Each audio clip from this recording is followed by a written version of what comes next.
Bonjour, aujourd'hui on va se pencher sur une question qui taraude de plus en plus d'entrepreneurs. Est-ce qu'on peut vraiment, sérieusement, confier la rédaction de son business plan à une intelligence artificielle? La promesse, elle est énorme, mais qu'est-ce que ça donne dans la réalité? Allez, c'est parti, on va décortiquer ça ensemble.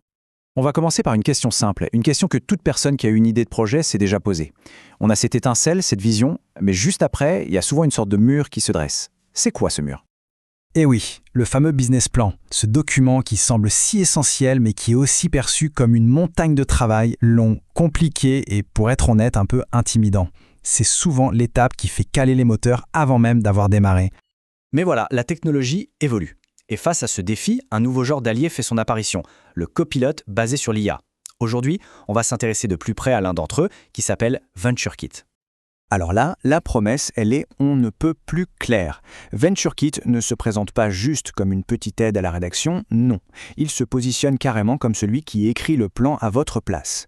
L'idée, c'est de prendre en charge la partie la plus rébarbative du processus.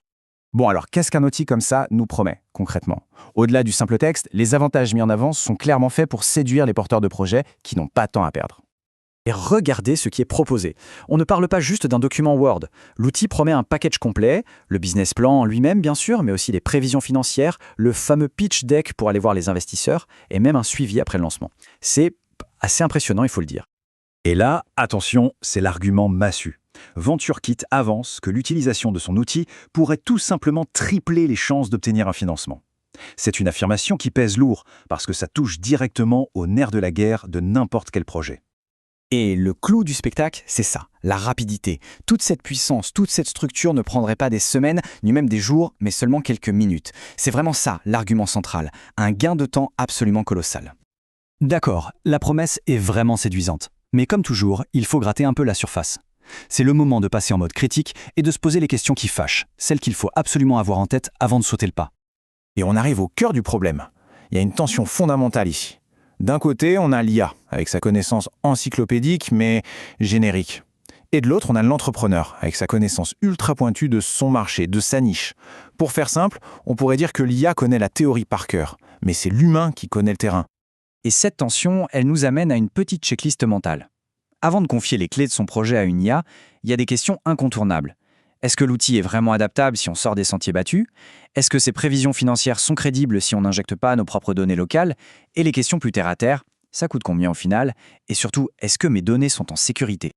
Justement, sur ce point crucial de la confidentialité des données, VentureKit se veut rassurant.